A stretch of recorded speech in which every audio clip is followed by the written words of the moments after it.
Olá, bora fazer uma viagem no tempo?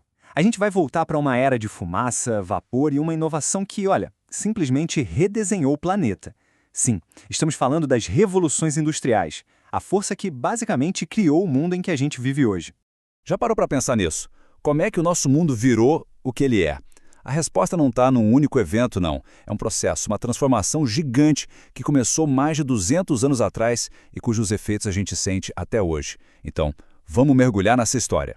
A resposta começa a aparecer aqui, ó, no coração pulsante das primeiras fábricas. O que começou ali na Grã-Bretanha não foi só um jeito novo de fazer mercadorias. Foi o início de uma era completamente nova para a humanidade. Mas calma lá. Antes de a gente chegar nas fábricas, o terreno precisou ser preparado. Sabe, o mundo já estava mudando. Tinha uma outra revolução, bem mais silenciosa, rolando por baixo dos panos. A Revolução Comercial. E foi ela que juntou a grana que ia financiar as máquinas. Pensa só, entre os séculos XV e XVIII, o comércio no mundo inteiro simplesmente explodiu. Comerciantes, banqueiros, donos de navios, essa galera fez uma fortuna. E todo esse capital, esse dinheiro todo, estava ali, sabe, procurando novas oportunidades, só esperando a faísca certa para ser investido. E essa faísca, então, acendeu num lugar bem específico, a Grã-Bretanha. Mas por quê? Por que logo ali? Por que essa ilha pequena virou o berço de uma transformação que mudou o mundo todo? Bom, a resposta está numa combinação bem única de fatores. Para começar, vamos falar de política. A Inglaterra passou por um século de pura instabilidade. Teve guerra civil, uma república, a volta do rei e tudo isso culminou na chamada Revolução Gloriosa. E o que isso quer dizer? Que o parlamento passou a mandar mais que o rei. Isso criou um ambiente político estável e, o mais importante, super favorável aos negócios e à propriedade privada. E aí a gente junta tudo e tem a receita completa. Tinha o dinheiro acumulado do comércio, tinha um império colonial gigante que fornecia matéria-prima barata, tipo algodão, e ainda por cima comprava os produtos, tinha reservas enormes de carvão e ferro, que eram os combustíveis da nova era, tinha muita gente saindo do campo para procurar emprego, um sistema bancário forte em Londres e, fundamental, uma cultura que apoiava a iniciativa privada. Essa citação do Thomas More ela é muito forte, né? Porque ela dá uma cara humana para essa história. Ela descreve perfeitamente o que foram os cercamentos. Basicamente, terras que eram de uso comum foram cercadas para criar ovelhas. Isso expulsou milhares de camponeses que, sem ter para onde ir, foram para as cidades. E eles se tornaram a mão de obra das fábricas. Nascia ali o proletariado. Ok, com o palco todo montado, a primeira onda da Revolução finalmente começa. E ela foi movida principalmente por uma indústria, a têxtil, e por uma invenção que mudou absolutamente tudo, a máquina a vapor. E foi uma corrida maluca por tecnologia.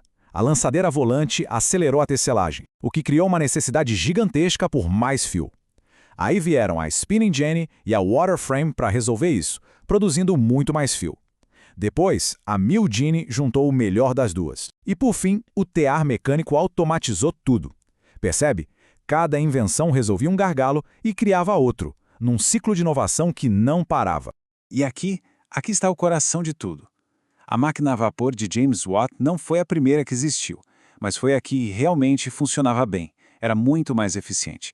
Ela pegava o calor do carvão e transformava em movimento. Isso libertou as fábricas. Elas não precisavam mais ficar na beira dos rios, a produção podia acontecer em qualquer lugar, e foi aí que ela se concentrou de vez nas cidades.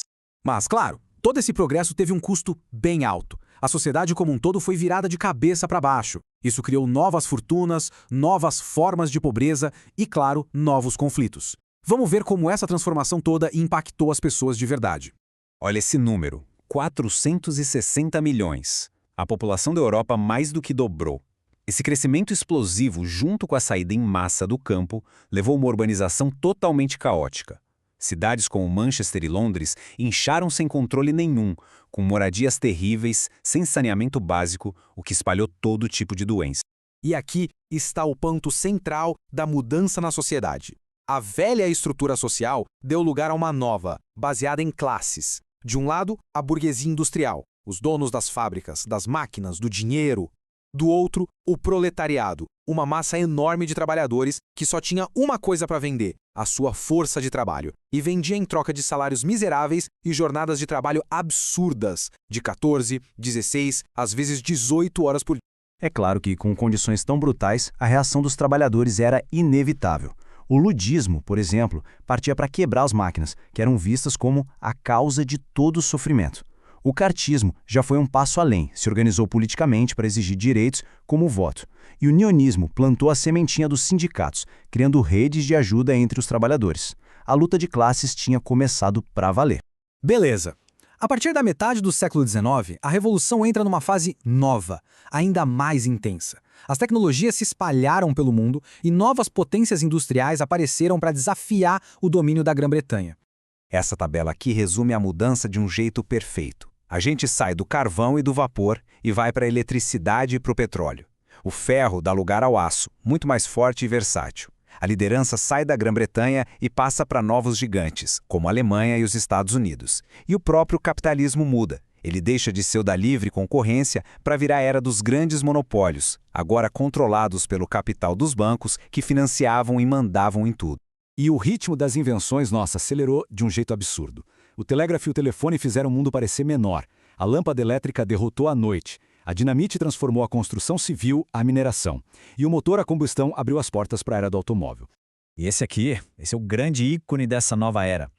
O Ford Modelo T não era só um carro. Ele era a materialização de um sistema inteiro, o Fordismo. Com a linha de montagem, Henry Ford padronizou a produção, baixou o preço e fez o carro se tornar algo acessível. Isso transformou a indústria e a sociedade para sempre.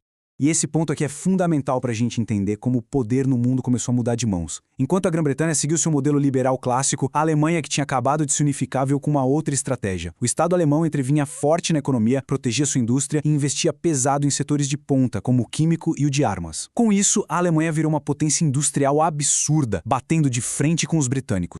Então, no fim das contas, qual foi o legado que ficou de todo esse processo? Porque as chaminés, as máquinas e as cidades novas não mudaram só a economia, mudaram também o jeito da gente pensar sobre o mundo.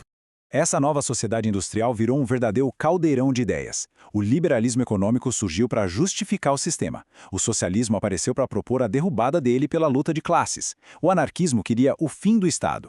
O nacionalismo ficou o mais agressivo para competir industrialmente. E até a Igreja Católica entrou no debate, criticando os excessos do capitalismo. E talvez o legado mais pesado em escala global tenha sido esse aqui, a criação de uma divisão internacional do trabalho. De um lado, um grupinho de países ricos e industrializados. Do outro, todo o resto do mundo, que ficou com o papel de fornecer matéria-prima e comprar os produtos industrializados. Essa estrutura desigual foi a base do imperialismo que veio logo depois. O que as revoluções industriais mostram pra gente é que a tecnologia não cria só produtos novos, ela cria mundos novos, com novas regras, novos poderes e novos desafios sociais. E olhando para as transformações que a gente vive hoje, com inteligência artificial e tudo mais, a pergunta que fica é: será que a gente pode aprender alguma coisa com o passado para lidar melhor com as revoluções do nosso próprio tempo?